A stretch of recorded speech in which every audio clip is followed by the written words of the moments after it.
कराची सिंध जे अॻूणे वॾे वज़ीर मुराद अली शाह ऐं शर्जिल इनाम मेमण जा इलेक्शन कमीशन वटि जमा करायल असासन जा तफ़सील साम्हूं अची विया।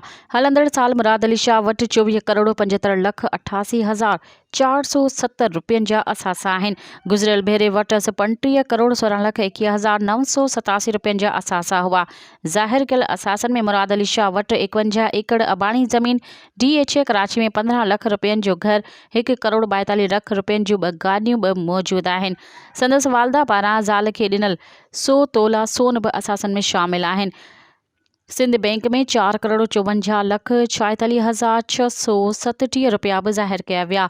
अॻूणो सूबाई वज़ीर शर्जिल इनाम मेमण बि ॾेह तोड़े परॾेह में करोड़े रुपयनि जे असासनि जो मालिक आहे।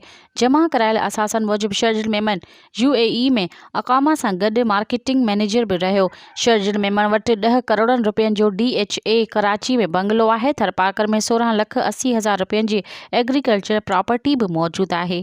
मज़ीद ख़बरनि ऐं तफ़सीलात लाइ विज़िट कयो असांजी वेबसाइट www.awamiNewsHD.com ऐं ॾिसंदा रहो अवामी न्यूज़ HD।